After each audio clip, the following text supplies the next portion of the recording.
My name is Dan Lawrence. I'm a lecturer in Near Eastern archaeology, and also I'm the director of the Archaeology Infomatics Lab, which is a kind of specialist research cluster based in the basement. Computer people are always based in the basement. And what we do is this thing called geographical information systems, but we also use kind of satellite imagery and remote sensing data sets, and we do a bit of kind of photogrammetry as well. So we take lots and lots of pictures of things and build 3D models and then analyze them in various different ways.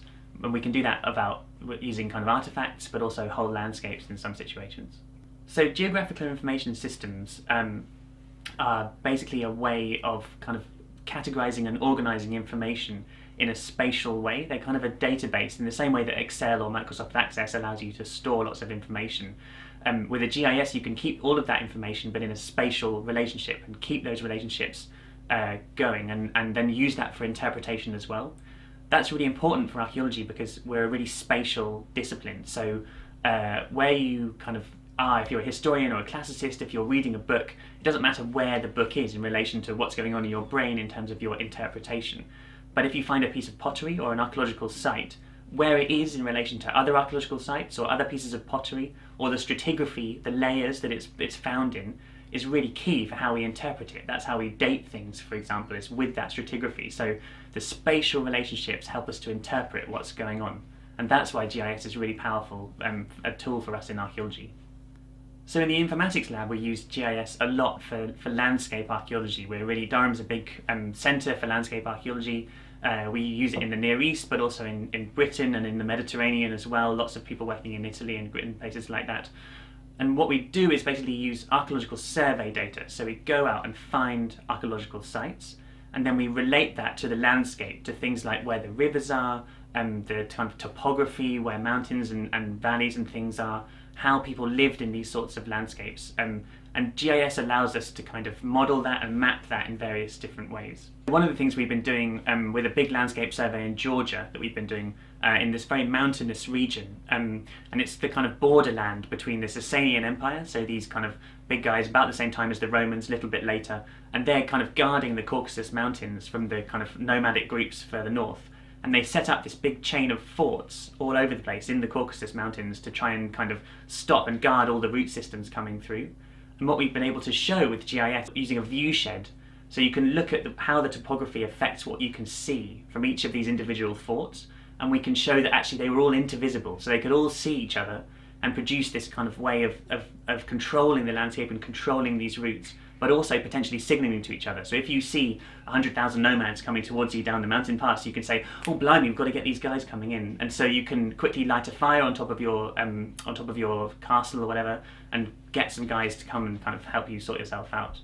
And people have done similar kinds of things with Hadrian's Wall or other sites in Iran we've been working on, where there's this intervisibility seems really key for defence. Another thing that we use a lot in the informatics lab is remote sensing data. So especially from satellites, also sometimes from planes, you can kind of get images of the Earth in various different ways, and that's really transforming, revolutionising landscape archaeology, especially in the Near East over the last sort of 10 to 20 years. This kind of massive availability of information about what the world looks like from space has been quite transformative, really. So what we mainly use it for is in 3 different ways. We use remote sensing for prospection, so we use it to find new sites. So before I go out to Syria or Iraq or the Caucasus, we look at what it looks like on satellite imagery, and we know what the sites kind of look like, and we can identify places that would be useful for us to go and visit, so that saves us a lot of time. We also use it for kind of topography and land use and understanding more complex processes. So we can, for example, use these things called digital elevation models, which give you a really accurate topographic picture of what the world looks like, the slopes and valleys and things like that. And that can help us in lots of different ways. With things like geomorphology, you can also work out how water would flow through that landscape, where it might build up at different times and places, and therefore where people might have settled in the past. And then also things like modern land use, you can look at whether sites might have been destroyed in various different ways by different sorts of irrigation or agriculture or intensive kind of land use and urbanisation and things like that. Then finally, we use the imagery quite a lot at the moment, sadly, in the Middle East to monitor the situation of sites on the ground. So you may have seen lots of things in the news about sites like Palmyra, which are being destroyed by the conflict or by participants in the conflict in places like Syria. And so what we can do is use the satellite imagery to keep a very up-to-date monitoring of what's going on in areas that we just can't visit on the ground. And in fact, it's very dangerous even for local Syrian officials and people like that to visit on the ground. So we can see on the imagery, as long as we get up-to-date imagery every now and again, we can see whether things have been destroyed, but also much smaller things like looting holes or looting pits, even in quite small sites. And we can do this across a huge area, so we can cover the whole of Syria. And in some ways we can kind of automate what's going on, so we can get computers to use algorithms to figure out whether we can see things or not, and we don't have to kind of actually visually check ourselves every single site.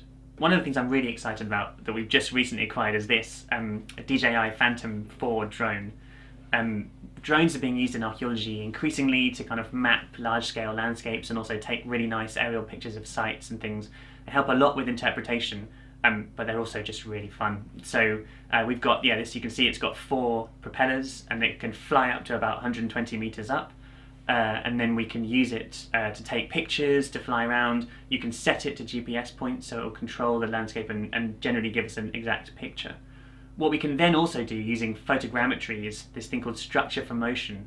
So what we do there is we take all of those pictures, and because they're from different points, then we can make a really nice 3D model, a really accurate 3D model of what that landscape looks like, what the site looks like as well, and then kind of contextualize it all together. What I'm hoping to do next year is teach undergraduates to fly this thing and then take some pictures with it. It's hopefully got lots of sensors and things, so it'll be impossible for them to break it or for me to break it. But then what we can do is take it back into the lab, and when we are learning GIS, which we do with undergraduates and master's students, then we can use the actual pictures that we've taken ourselves and try and make some interpretations from that.